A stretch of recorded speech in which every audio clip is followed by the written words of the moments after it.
because, as an autistic, my emotions have always been like part of the thing. And I've always kind of resented them, resented your emotions. Yeah. Because Totally. I get it. I just can't control my emotions. They're just, something's wrong with me because I have big emotions, right?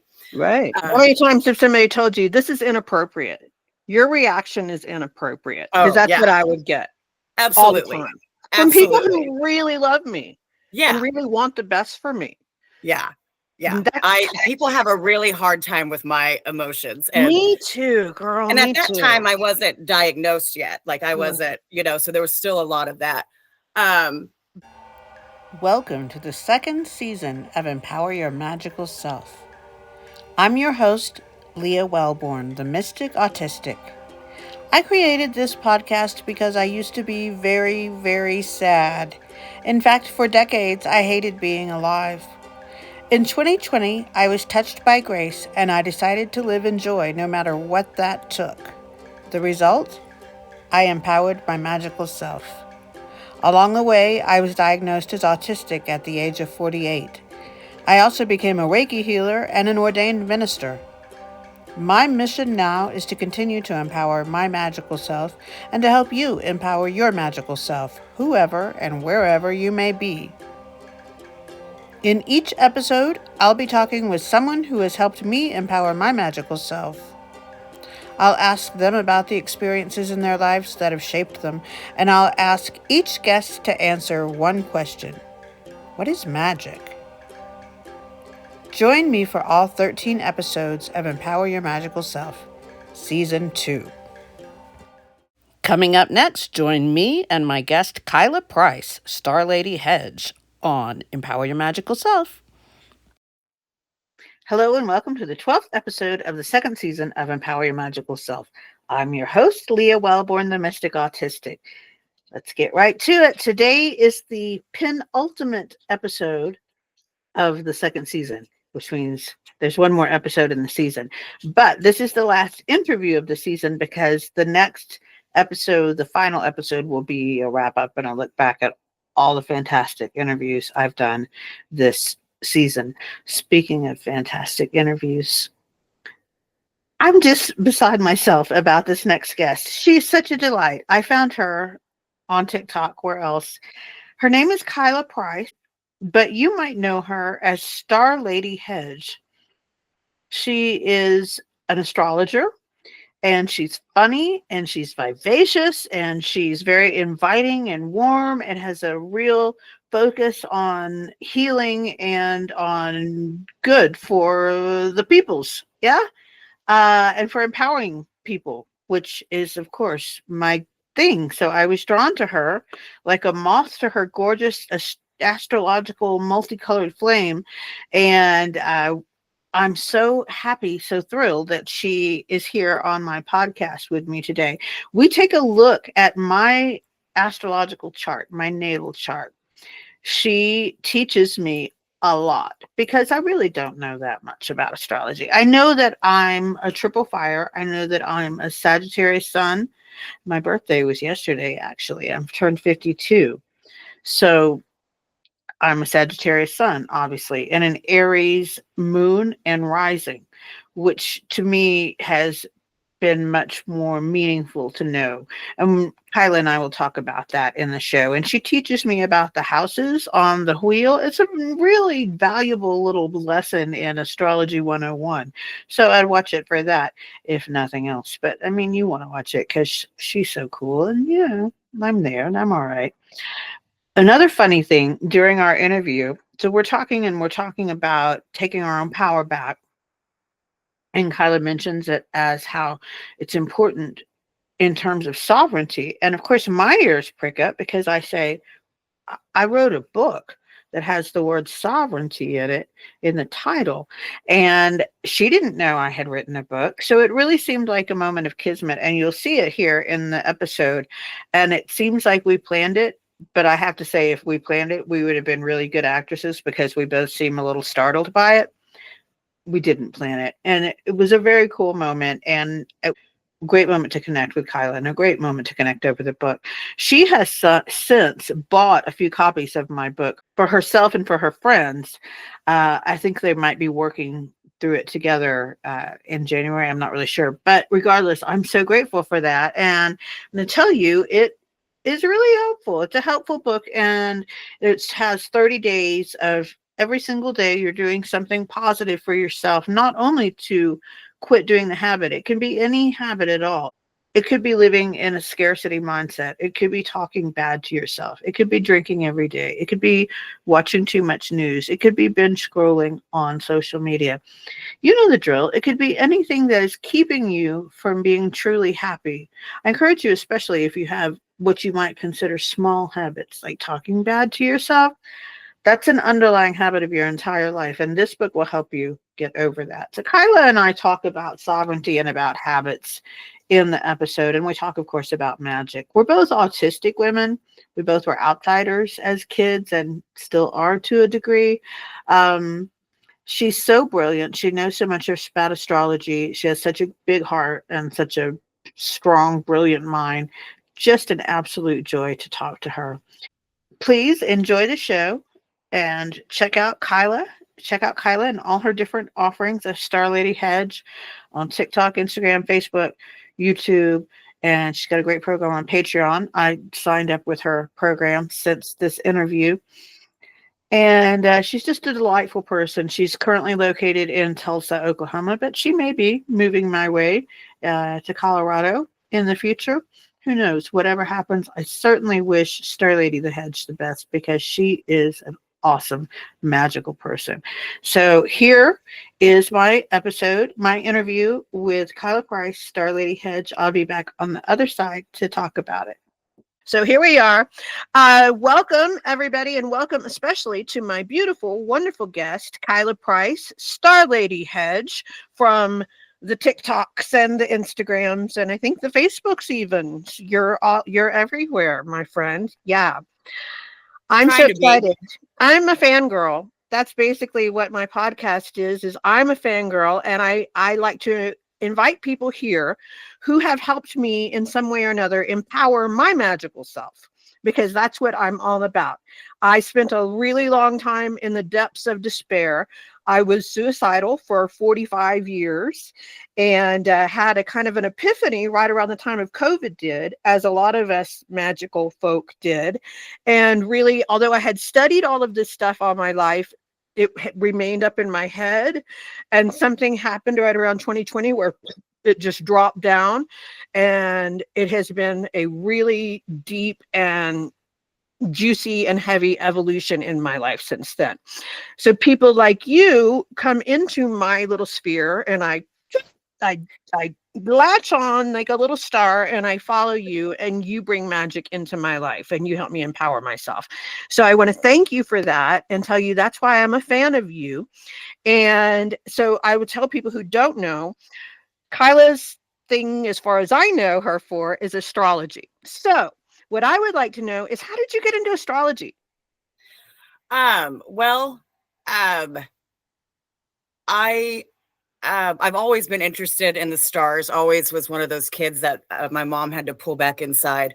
But honestly, it was just always feeling a little bit different than everybody else. Yes. I really just didn't understand why everything seemed so much easier to everyone else. And so I started going to this little we had one witchy bookshop in Tulsa, Oklahoma, and I started going there. And I was a little fangirl to the astrologers there. And how old were you? Were you little? Are you a teenager? I was 12.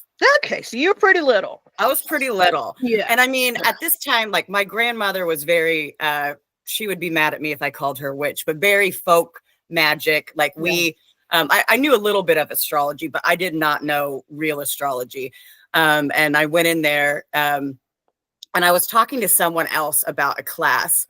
And I was just telling them kind of like, I just feel like I'm two different people sometimes. I always feel, this seesaw. And I mean, she just called it out. She was like, well, it's because of all of your Taurus and Scorpio, they're, and I was like, excuse me, wait, what? Because like my whole life, I was just waiting for these words Right. heal me in so many. So I was like, what do you mean? And she explained that, and I was like, oh, and then she's like, oh, and you're also a Leo moon, you know, and explaining like a little bit later, because, you know, I'd always kind of gone back and forth. I was 12 at the time, so I studied a little bit, but not intensely. Then something happened to me in my younger years, and I got diagnosed with PTSD, and was put on a bunch of medication, and it didn't really work. It wasn't working for me. And so then I went back again to astrology, and I was like, Leo moons are, you know, known to be a little bit dramatic, a little bit animated. Their emotions are big and strong. And a lot of my chart is very like, a lot of it is very like big and strong, but a lot of it's like, well, what should we do that looks right? And let's please everybody. And let's, you know, so I always had this, and her explaining that to me and me understanding a little bit later, because, you know, I'd always kind of gone back and forth. I was 12 at the time, so I studied a little bit, but not intensely. Then something happened to me in my younger years, and I got diagnosed with PTSD, and was put on a bunch of medication, and it didn't really work. It wasn't working for me. And so then I went back again to astrology, and I was like, I didn't want to be on these certain medications that they were putting me on because they weren't working. And so that's when I started tracking the moon. And I just started realizing that with my moon, like in certain houses, there were certain times I couldn't be around people. There were certain times that, you know, and so in a way I kind of self-medicated with astrology for a bit, and was like, this is a day when you have stronger boundaries. You can go out, you know, you can, and stuff like that. And it just kind of went from there. So it was really like, who am I in this world, and what am I doing here? And so for that second dip back, when you started tracking the moon and everything, were you like a teenager or 20s? What time frame was that? I would say I started to, but I didn't really understand it until 20s. Okay. That's when I was really like, oh, okay. All right. You know. And what tools would you use? Like internet tools? I mean, I'm just trying to think of how I would go about this if I were. I just started AstroSeek has been around for a while. It's one of my favorites. I started, and then they started to get astrology apps on the phone, and Moon Calendar is an old one that I love. And just saying, oh, the moon's in your first house today. Like, your emotions are going to be on your sleeve. So when I was really having a hard time with the world, I would know I'm not going out today. This is it, you know. So that's how I started, and just seeing how it worked. And then I just started using astrology in different ways. Like, oh, the sign over my 10th house, if I want a career, that's the energy I need to channel. And I started to see it as a map, and not just like, this is who, because the first astrologer that I met that I did, you know, fangirl over, she was a little hard on me at first. She read my chart, and she was like, you have a T-square, you have a T-square, you have a T-square. That T-square is going to be so hard. I don't know how you're going to. And I've never heard this term before. So, I mean, I have outside of astrology. So, but that's why I hardly use those terms, because her words were so powerful. She just told me I had this T-square, which I knew was difficult, but didn't really understand. And then she gave me nothing else. And so I was like, oh, I just have this T-square. I'm just cursed. And then I got kind of mad at astrology. Like, oh, you can't label me as hard. Like, that feels like religion. That feels like the cult I left, you know, like, and then I met another astrologer that was like, oh, you have a T-square. And she was smiling. And I was like, yeah, I know it's awful. And she was like, absolutely not. And she explained to me how difficult aspects in astrology can actually really have powerful breakthroughs, powerful healing, powerful transformation. And I was like, oh, okay. And for a long time, I was really mad at that first astrologer, but I have to understand it's just different astrology. Like, it's just different types. And I'm more into how to heal yourself and work yourself, you know? And it's a really good point, I think, to take just as a lesson for life, right? Because people could say, oh, you have autism. Oh, but I'm like, no, I have autism, man. I've got autism, you know? Yeah. Perception is everything. It's everything. It's everything. And I would hear people say that before I made this perception shift. And I would say, yeah, I don't think you get it because my life really sucks. Yeah. Yeah, I was like that too for a long time. I did not get the perception shift. I was like, with all the Scorpio and Capricorn in my chart, I've been through some shit. And if we're at our age, we've all been through all the shit, you know? Right. So from where I stand and from where you stand, I really try to help people in however I can to grok that perception shift thing, because I knew that I couldn't, and I knew that it would kind of turn me off when people would say that to me. So I try to think of a way around that reality to pass it on. And it's hard. Do you have any like tips or ways for people who might be listening who maybe have half an ear open to this and they're thinking that perception change shit, that's bullshit? That's not it's right. really hard because sometimes it can come off as toxic positivity. Right, exactly. And I am not that.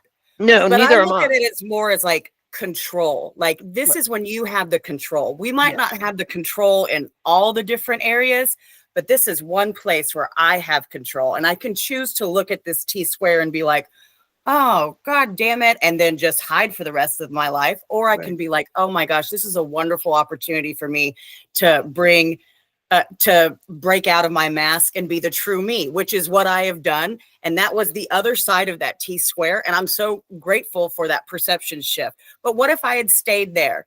What if I had stayed there with her words? What if I let them cage me? And I almost did for a bit. I was like, oh, I'm obviously not good at astrology. I have a T square. I'm cursed. I'm marked. And that also fit in. You know, I went to astrology because I felt misunderstood, not seen. And so that was hard. Right. And so I'm too weird for the weirdos. Right. Yeah, exactly. And I think especially if you're neurodivergent too, with autonomy, like that's where it gets me, is like, this is where I have control. It's hard for me. I can get stuck in rumination, but it is something to work. You know, I think a lot of people also think it just happens. You know, the brain is a muscle. You have to retrain it. You know, you have to work it out. Let's dwell on this, because I wanted to make the perception shift. I had to take a leap of faith that it was possible. Yes. And so for about 6 months, I was like, well, I'm doing this. This is bullshit. And then finally, about a year in, it started to kick. And it sucks to hear it's going to take that long, but you're either going to be in that place where you are now forever, or you're going to start taking this path. Yeah. I hate cliches, but like they're there for a reason. They got a little bit of truth, you know? Yeah. You know, that phrase, fake it until you make it. Exactly. I kind of hate that, but it's kind of, it kind of applies. You know, you have to, you know, our brain is like a car in snow. Like it will just go down the tracks that it already has. And if you want to change how you think, you're going to have to really shift and change that steering wheel. And that's hard. It's so hard. But in my opinion, and I'll see what you think, it's the most worthwhile thing I've ever done. Oh, yeah. To make that shift. Absolutely. And I've done all kinds of shit that people would say, wow, that's kind of impressive. But it's nothing compared to that. Yeah. No, there's I hope this does it. I hope this conveys, but there's a sovereignty with it. There's a peace with it. There's a lot with it. Yeah. So I don't know if you know, but sovereignty is in my book. It's in the name of my book right there. Oh my gosh. So I didn't know you had a book. A lot of sovereignty. Empower Your Magical Self with a 1 month habit break. A handbook for reclaiming sovereignty in 30 days, because I used to have, and I don't want to say bad habits, because come on, what's the moral judgment going to get me here? I used to have a lot of habits that stood in the way of my sovereignty. I was a person who had to have at least a bottle of wine a day, non-negotiable for decades. Yeah. Then I had to have copious amounts of coffee to get over that in the morning. Mm-hmm. So I was always kind of lurchy gutted, a little foggy, but I had to do it. Yeah. And it took me decades to break that pattern. And I Yeah. had to break that pattern to make that perception shift that Yeah. you're talking about. Absolutely. And it was really hard, but that's how I got sovereignty. And that's why I wrote this book. So it's like 30 days of exercises to That's help you. incredible. And it could be drinking coffee, it could be drinking booze, it could be scrolling social media, it could be the sexy time on the internet, whatever. Right. No judgment. Yeah. Because there was a part of you, me, that worked for a long Right. time. Yeah. And then the rest of the Absolutely. parts of me got together finally and was like, we got to override this. Yeah. So Yeah, before the perception shift, I felt like I was just like surviving, totally. like you. Yeah. I wouldn't call myself an alcoholic at home, but like used to when I didn't know my diagnosis public, like I needed to have a drink or, so I had to. Yeah. Like I Totally. couldn't be Kyla, in Right. front of a bunch of people without, a Right. little bit of drinks. But that was just like you said, like surviving. I had to drink a little bit. And then the next day I felt like shit and I wasn't very clear. And it's hard to get control of your perception and brain if you're not clear and you're foggy and you're doing stuff to just get by. Right. A lot of this is you have to be present with yourself and you have to be okay with sitting in that and not just, wanting to get by, wanting to fall asleep. I used to just be so depressed. I would love to go to sleep. Like I would be like, I can't wait for sleep time. And it's totally. like, I'd take 4 to 6 hour nap in the middle of the day. Yeah. No problem. Because it was my escape. It was like, I don't have to deal with all of this sad shit. I felt safe in the sleep world, but that work though, now I feel safer in my world, like, cause I have the choice, like this morning when I was trying to get on with you and everything kept going wrong. Retrogrades can be really frustrating, but I'm like, no, this is a sign that something in the mundane or something spiritual is telling me like I need to stop the busyness of the mundane and something is coming and, all that. But I could have old me would have started crying, would have just said, I can't do it. I would have made an excuse because I would have gotten too upset. Yep. And then I would have hid from a while, and today and I was like, put you under the bed for a couple of days. Yeah. And people would have been like, is this about that phone call? And you would have been like, well, kind of, but not really. It's about everything. And yes, exactly. But with the perception shift, I'm like, oh, what does someone want to say to me? What do I need to be doing? Or what message am I going to get today? And it's totally. and I've noticed, it's infectious when you change your perception, when you like people notice people, I don't want to say we're trained, but it's just so easy to sink and be negative and, like sink into that. And it's kind of revolutionary and eye-opening to see people who really just take everything as it comes and, looks at it with different eyes every time and tries to take it for what it is, Absolutely. And you mentioned toxic positivity. And I want to go back to that and say how this thing that you're talking about, these people who I think you and I try to be like, who take in things and are like, okay, well, I'm going to roll with it. I'm going to make the best of it. That is not toxic positivity. Right. Because no, I do not like the toxic positivity and I do not like the good vibes only because fuck that. I'm going to have bad vibes sometimes. And so are you. And I'm not going to shun you because of that. Absolutely. So, that it's a different thing. And I think that when we're in that low vibration, like I was for so many years, it's easy to brush off the two as being the same. Yeah. But they're not. Yeah. They're not. It takes so much effort and discipline and like connection. Yeah. And toxic positivity doesn't. No. It sweeps stuff, it hides stuff, it doesn't deal with stuff. And that's not what this is. Not at all. Not at all. Because I don't want to go too deep into politics here. You and I share a lot of the same politics, but neither one of us are like, oh, everything's fine about politics. Because everything sure as fuck ain't fine. Yeah. But nonetheless, we're not letting it steal all of our joy. Yeah. And I recommend that Don't let those fascist fuckers steal your Yeah. joy. That's what they want. And so to be revolutionary is to have hope and to have joy and to know what you can control. And we can control how we think. Learning Right. that was the biggest for That's me. And exactly I it. want everyone to have that gift. I Oh my really God, do. yes. Because talk about power. That's power. Absolutely. And there's a difference between control and power. Because I know there's a lot I can't control. Most things I can't control. Right. But I have a lot of personal power Yes. that I Yes. can contribute to the world and that I can claim for myself and to say, I'm sovereign of Yes. this thing. You can do whatever. You can literally drag my body somewhere and throw me in a jail, but I'm still going to be sovereign. Right. And that's where the rubber meets the road. And that's a tough thing to get to. Yeah. And I hope that I'm really there. I put on a brave front like I am, but that's where I want to be.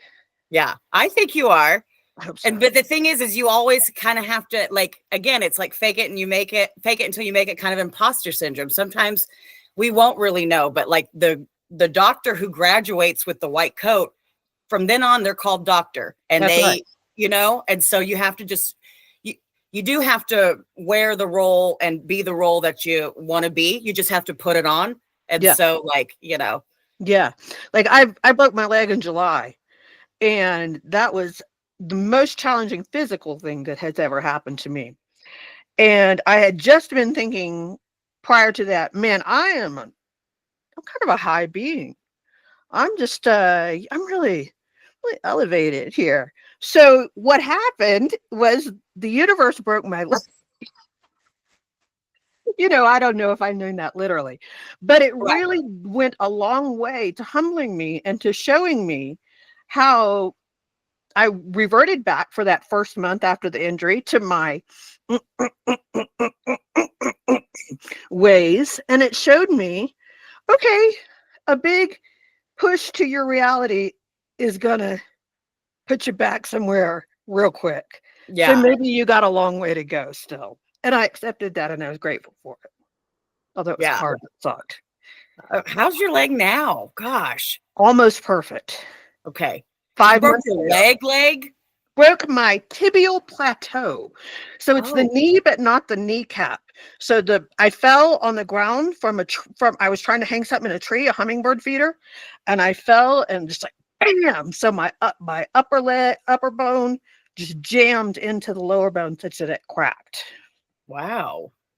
Yeah. So I had to be completely off it for 3 months. Did you do surgery or anything? Yeah. Or okay. Surgery. I have 17 metal pins in there now. I'm kind of bionic. I was gonna say. I know. Yeah. My leg clicks now, which is weird. But yeah. Well, I'm glad you didn't hurt yourself any worse. Good Lord. Yeah, it was pretty bad. Like I said, it was the worst physical thing that's ever happened to me. Emotional pain is so much worse, and I've been through 10, 20, 100 times worse than that. But it's a different thing when your body is physically hurt. Yeah, especially with your not to call out your chart, but your Aries energy in that first house, that must have really pissed you off to like be physically. I would really like to get into that now you bring that up. So you've looked at my chart. I sure have. And man, you've had an interesting couple of years. You've had some of the biggest transits and like big transformations. So I'm looking at the picture and they will be looking at the picture when we're talking. So what do you look at first? When you pull this up, you say what? So I look to so you see those little slices? Yes, those are like slices like pie all the way around. Okay. So I look to see where like the big bulks of energy are, or if they're like evenly spread out. I'm over huddled in the 10-9-8 mostly. Am I reading that correctly? Okay. Absolutely. Okay. But you also got a lot in your first house too. Okay. I mean, I look for the rising sign, the sun and the moon, the big three. That's what everyone talks, Yeah. And I look to where, what houses those are in. Okay. And then I kind of go from there. Now the houses, let me ask you. So houses is something I'm pretty good on the sun, moon, and rising. I'm a triple fire. I know that. So now when I look at this circle, it starts over here and the one's over here kind of in the 7 or 8 o'clock position. Is that where it always is? Does that stay? The one is always there? Yes. Okay. So Okay. this is your natal chart with me. It may look different with other housing systems, Okay. but yes, your natal chart, like you are, yes, Aries Okay. first house and rising. Okay. Very good. Okay. Okay. Yeah, and Aries have had a huge year, you know. So are you familiar with the nodes at all? A little bit. Okay. Tell me. So Tell we me. have sun, moon, and rising as our big three. Mhm. The moon is, to some people, more important. It's our soul, it's our essence, nurturing. Some people say it's truly us. And depending upon like what kind of beliefs you have, the idea is, you know, if you believe that you learn your lesson or learn certain skills or whatever, the idea to feed that moon, to support that moon in this life, we look to the nodes. Okay. So they're always exactly opposite each other because they're not planetary bodies. They're mathematical points. This is when the moon's orbit meets our horizon. So we have a north node and a south node. And this is where we have eclipses. And where do we see that on the They're chart? the little horseshoe, like with the dots, the little, and one will be this way and then one will be this way. Okay. Okay. Got it. Okay. So you have your own personal natal nodes, and that tells me, and that's how I'll tell you how to work with your moon and feed your moon. Okay. But the nodes in transit means what's happening in the sky right now. Okay. And so what I make for you, you can take this and use it as a map with what's going on in the transits. Okay. So if anything's going on in Libra, you know that's in your 7th house. And you also have Pluto natally there and Uranus natally there. Okay. So, I see that. so you can see where the transit energies are in your little personal map and how they're affecting you. Okay. Now, the reason why I'm talking about the transit nodes is because eclipses, we have eclipse seasons. Right. They last about 18 months. We have eclipses in sister signs. They're always in the opposite of each other. So since 2023, we have had eclipses in the sign of Aries and Libra.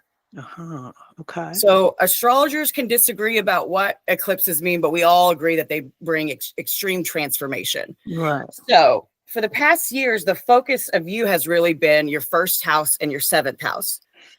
And when we have eclipses in this axis, it's very much, who's the person I am in this world? How do I show up? Who do I want to be? How do I want to be seen? What energy do I put out there? And then the 7th house, which is opposite the house of others, other people, relationships, commitments. It's saying, do these support this? Ooh, wow. And if not, we need to transform. Wow. Okay. And so if you also have, so I can use your houses to like as a map. So if you didn't have anything in Aries and Libra, you would still be experiencing transformations in the 1st and 7th house, but they might not be as large. Okay. Now, the thing about you is you have a lot of personal placements there. So when the node moved through, it illuminated your personal placements. And so the nodes, again, are really woo. They aren't physical bodies, but the idea is the south node is energy that we know. It's energy that we're comfortable with. It's energy that we bring in. A lot of people connect it to like what we learned in past lives and what we bring it in. So it'd be like a node is a personal to each person. Is that correct? Yes, everyone has their own personal natal nodes, but the transit nodes, everyone had the eclipses wherever Aries and Libra are on their personal chart. Okay. That makes sense. Yeah. Yes. So the south node, again, is like past lives. This is what we know. So it'd be like if Leah, if you were, before you came down here, it'd be like if you met with a council and it was like, well, you check all these boxes of Cancer. Like you, in your past lives, you have really understood this energy. You have really understood making a home, making a family, maybe the stereotypical mom nurturing stuff. But what they're asking of you is to reach towards more Capricorn energy, the opposite. Mhm. And the idea, so some people say the South Node you need to abandon. That is not true. We need a head and an ass. That's how my teacher taught me. It's like, if you have a mouth, you have to have a shithole. That's what they, Okay. Okay. and so the idea is we cannot abandon what we know, but we're Right. supposed to, the thing is when we know a lot, we tend to hoard and we tend to not let go. And the idea is like, figure out how to carry it, figure out how to still have this energy and have this knowledge, but still go forward and expand and bring the opposite in. So everyone since 2023 has had the collective push towards the North Node in Aries. So everyone's gotten this push of go towards your authenticity, go towards your individuality, your leadership, all that. The South Node's been in Libra. So wherever Libra is in your chart, we've been dealing with a lot of reoccurring lessons. And I mean, it doesn't even have to be in this lifetime or this plane. Like whenever the nodes are involved, it's like boundaries of time aren't there. Okay. And so we've all been getting pushed to transform our Libra houses. Like, are we people pleasing? Are we doing things to make them look pretty or look fair? Or are we actually doing justice? You know, we need to recognize those things. So that's what the collective energy has been pushed. And when you know your natal chart, you know where it is personally. And so personally for you, that's been in the 1st and 7th, the house of self and the house of others. Okay. So we're ending that year. So in September, we had our first eclipse in Pisces. Because the nodes are switching in January 2025 through July 26. They'll be in Pisces and Virgo. So that'll be your 6th and 12th house rather than your 1st and 7th. So the node switch, yes. Not your No? natal ones. Okay. Your natal ones will always be yours, and that's your key. You will always have your South Node in your 4th house in Cancer and your North Node in Capricorn. Very much you are here to build new structures, new ideas, new foundations, very much career focused. You know, you are supposed to be leading and healing and being out there and being the face, and we're supposed to be building new things. But we're always going to have transit nodes, and that's where we're going to have eclipses. Okay. So, and those shift, you say every about 18 months. Every 18 months. Okay. Okay. Interesting. So all this fire, Kyla, I'm such a fire. I love it.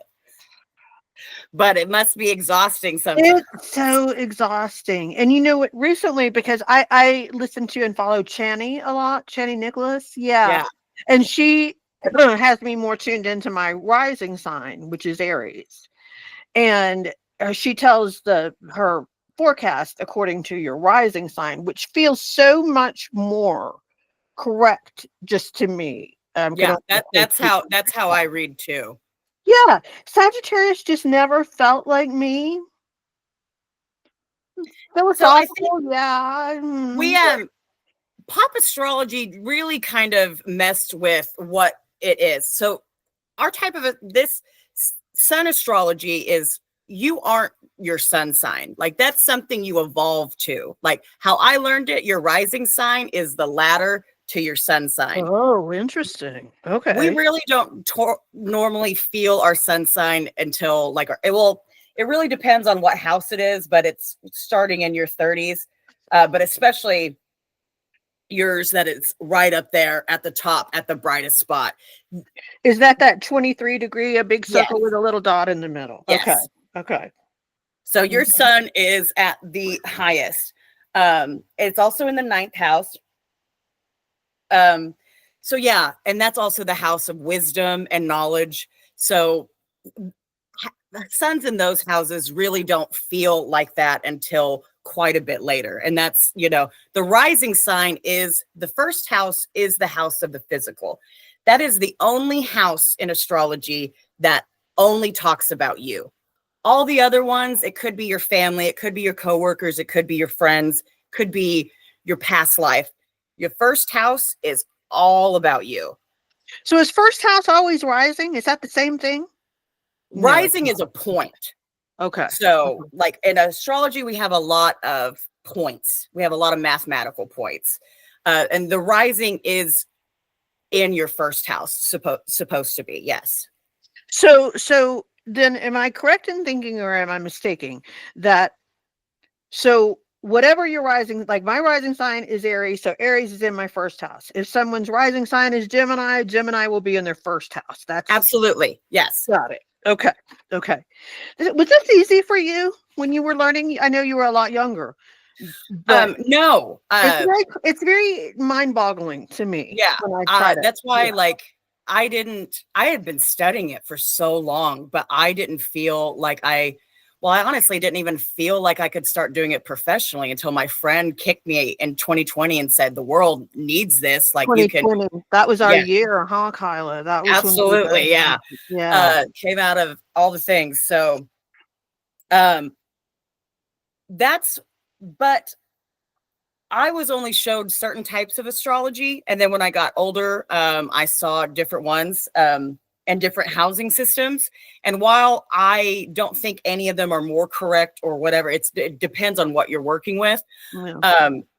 I do love teaching from whole signs first. And I wish everyone would start with that to kind of understand, because I think the other housing systems that most people start with are so hard, and it's just impossible to grasp, and it's just more gatekeeping. And I want it to be accessible to people. The stars are ours. This is our language, you know? Right. And We've got enough gatekeeping out there, right? yeah, absolutely. Crazy. Yeah, the only thing I know about whole sign, is that what whole sign house? Yeah. Is that what Channy does? Because that's when you say that, I'm like, oh, I know that because Channy does that. Yeah. Yes. Most people do, because it is for the most part the most accurate.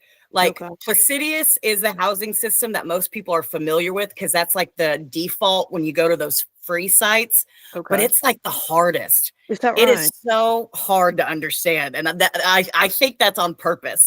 I think that's on purpose that they do that. But like yeah, the whole jibber signs, jabber of legal talk, huh? yeah. But whole signs has been around for a while. It is like, Placidius is really great for like North America, Europe. It's very white central. Okay. Like, there's certain places it's all about the horizon line. So there's certain places in the world where Placidius house system just wouldn't be correct. It Now, just when you saying placid, like placid, or pra, like Cluck. proceed? Placidus.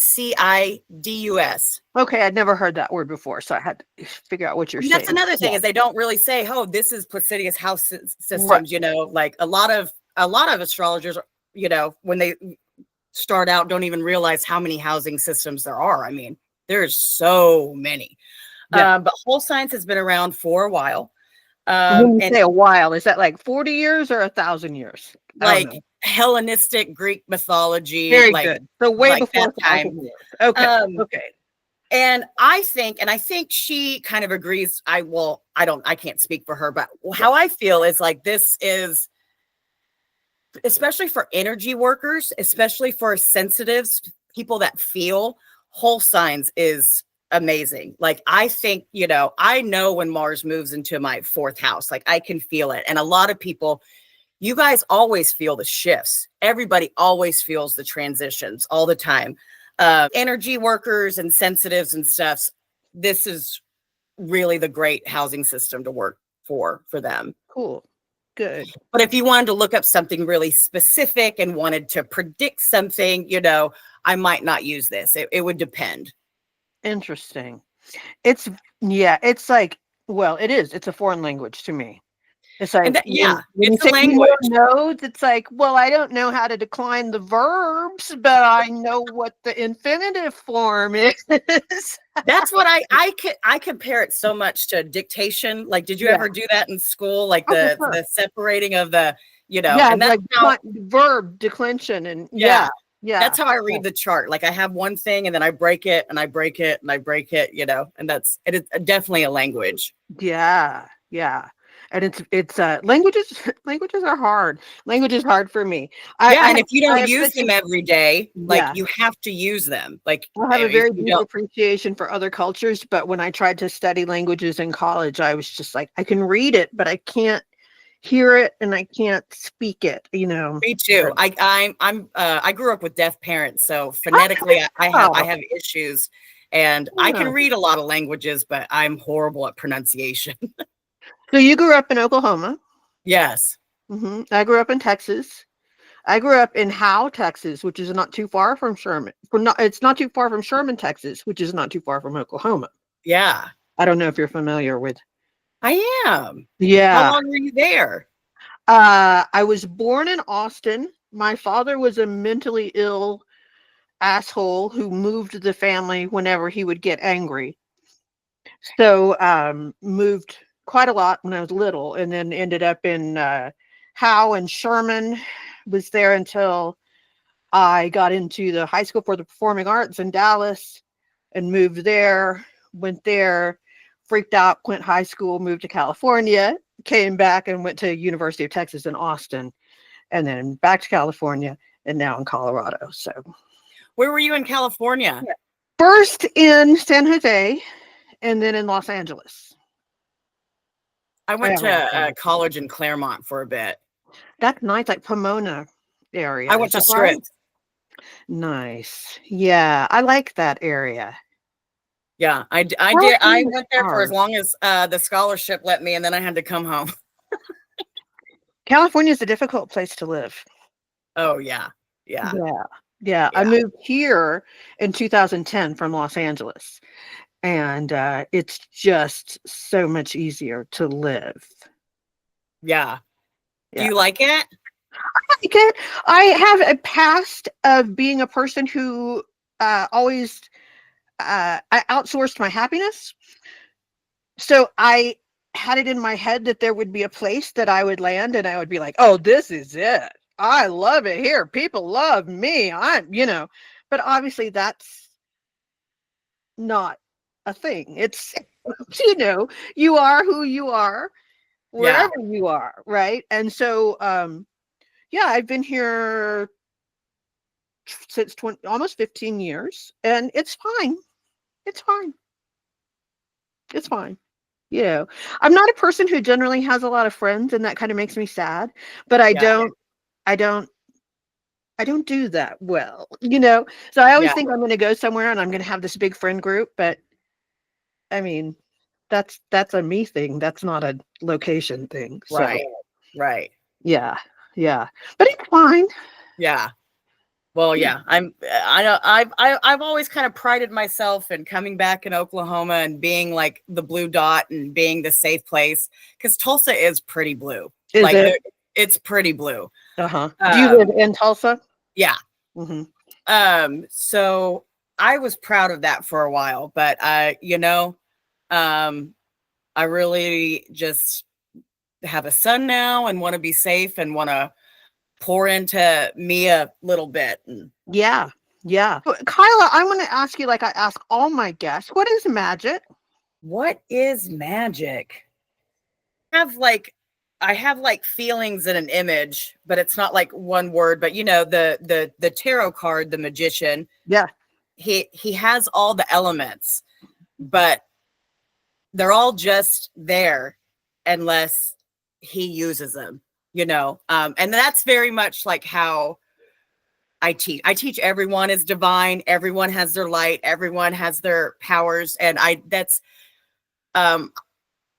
don't, because I think magic's in everyone, but I think the magic is within us. Like we are the magic, kind of. Like it's hard for me to explain.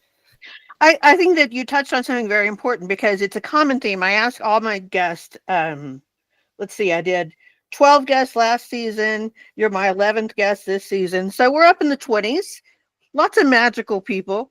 And without fail, everyone has agreed. Well, it's in everybody, of course. Yeah. I mean, that's your starting line. So I think people might be surprised who don't work in this field, that you might say, they might think, oh, magic is a divine, and you work for it, and you go and you seek and you climb the mountain. No, it's like oxygen. It's like Yeah. electricity. Well, and yeah, and like what we were talking about earlier, like perception, you know,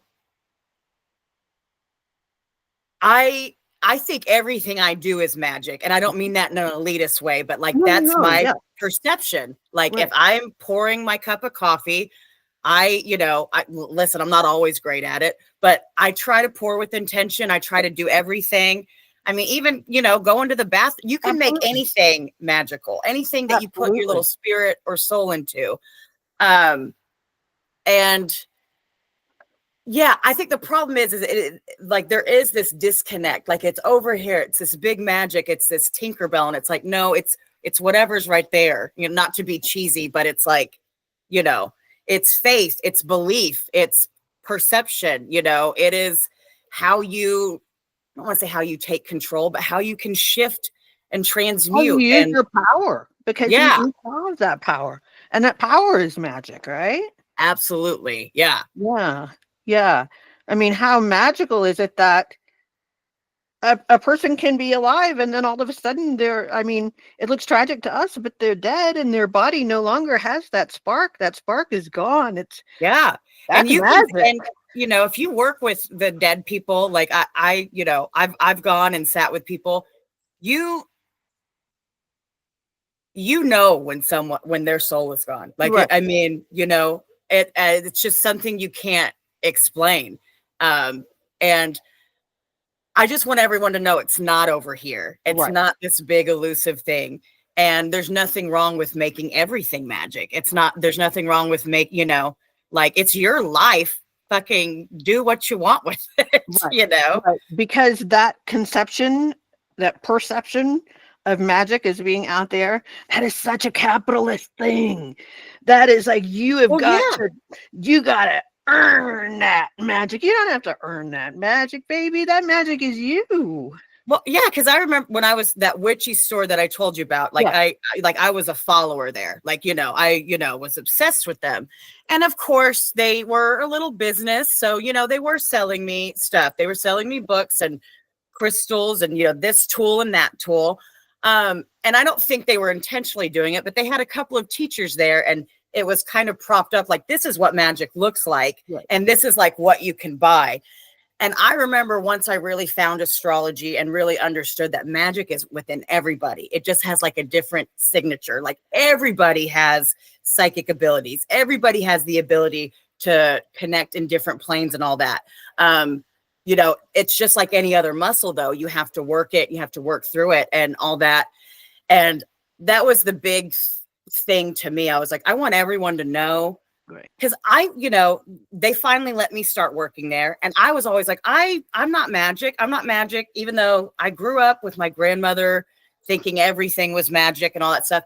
But I thought I wasn't magic because I didn't look like the one head witch, because because my magic wasn't like her. Mm-hmm. And so I was like, oh, I'm just going to be the bookstore keep, And then one day I'm like, oh, through astrology, I'm like, wait a minute. I have my magic this way, I have this gift, and like sitting with it. And so now that's kind of been my mission. I think a lot like you is like just tapping on people and helping them know that divinity and that magic is within them. Absolutely. And they don't have to go buy this or whatever. And I'm not saying that stuff isn't nice. Right. But, I know. You and I both have products to sell. Come on. Yeah. But baby girl, baby boy, you got it in you. Yeah. All this other shit is extra. Yeah. And, sometimes that stuff helps you to it. But like, absolutely, it helps you. Just like it helps you have a physical trainer to get a hot body. I mean, you can do it without them. Right. Yeah. But we can use if you got tools one. Can help us, but we're the temple, like we're the holders of it. And I just want everyone to know that. Like, absolutely. I am very worried about what my life would have been like if I didn't have astrology to make me feel not so alone and make me feel so connected. And that's just kind of, I know a lot of people are going to be struggling a lot more with depression and stuff. And so I'm really even on a bigger kick now to really like you are, teaching people their sovereignty, their power, what they have control over, that hope is revolutionary, and laughter and love and still living And is, dancing and being silly and, yeah. because That's- it's so easy. I have, the militant pals who are like, how can you be into all that? Whoa, that meditation. You need to be out on the streets. It takes everything, and you got to feed your soul, because I don't want to be a fucking robot fighting a war. yeah. That's the whole point of the thing, Yeah. Yeah, Right. I want to be a joyous, goofy person jumping on my trampoline and talking with you about astrology and playing with my dog, and that to me is life. And if I have to give that up and go fight the man in the street, well, then what the hell is the point of the thing? So Yeah. Yeah. Absolutely. yeah, I just adore you, Kyla. Oh, thank you so much. I've had so much fun with you. I love you. How can people get in touch with you to get your services? And you mentioned teaching, and I want to know more about that. Yes. So I'm predominantly on TikTok. That's kind of, and I'm kind of filling in the stuff afterwards, like now building my Instagram and Facebook. I'm trying a YouTube, but I've had a Patreon for a little while. Okay. And we teach. We go through an astrology book together.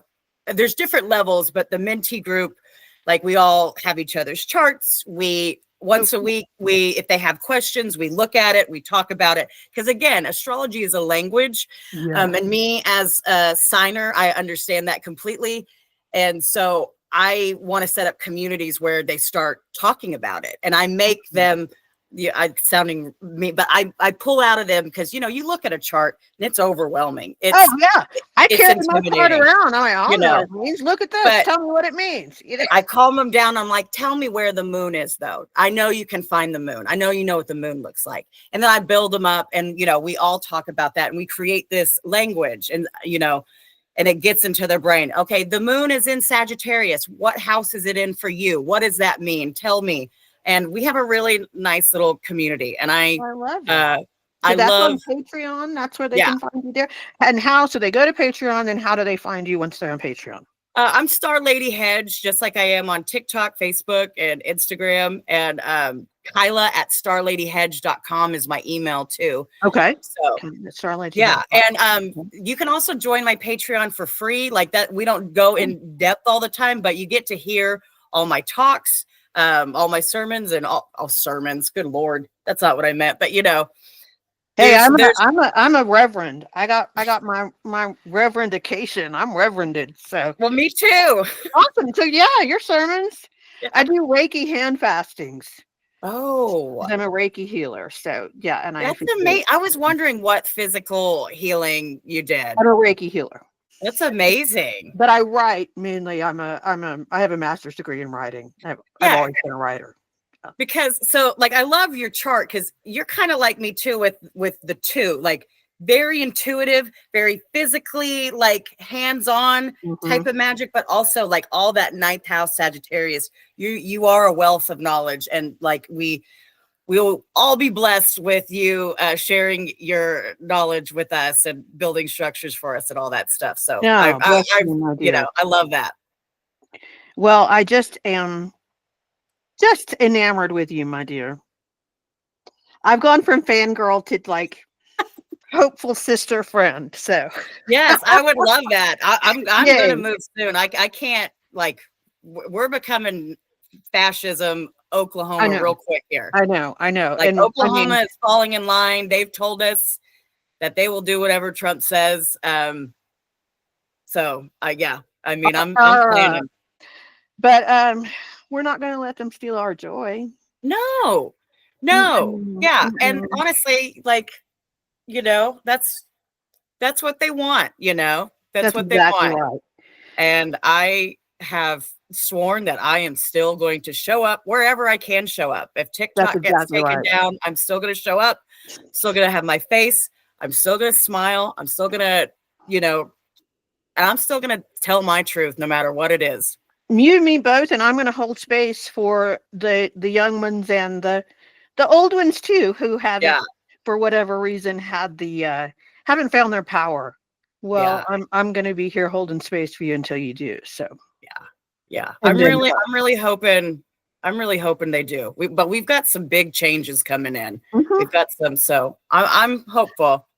Me too. With people like you, there's hope. And out there. you. Thanks, Mama. I appreciate that. All right, darling, I'm going to let you get on with your day, and I'm just so grateful. Thank you Thank so you so much. I much. had such a wonderful time, and I'm so. Okay, so you're a fan now too, aren't you? I could talk to that woman all day, every day. I know I'm not the only one. She's a very popular personality on TikTok, and for good reason. She's just, I can't think of a better word than to say she's a delight. She's a delightful person, and I absolutely adore her. Thank you, Kyla, StarLady Hedge, for joining me. And I hope that you will come back next week for the final episode of season 2, the 13th episode of season 2. It will be a look back at all 12 previous episodes of the season. It's been a great season, and I'm looking forward to next season already. But at the moment, I'm kind of happy to be getting a little bit of a break. When I started this season, I hadn't even broken my leg yet, and I started interviewing people for this season, and my leg has been broken and healed. So it's been a momentous season. I've turned 52. It's been a very happy time in my life in spite of some big obstacles, and I'm very grateful to you for being here. I hope you will join me next week for the 13th episode of the second season of Empower Your Magical Self. And until then, please get out there and empower your magical self. Look to the stars, figure out your astrology, enjoy the solstice, which is coming up, and most of all, empower your magical self. I'll see you back here next week. Bye.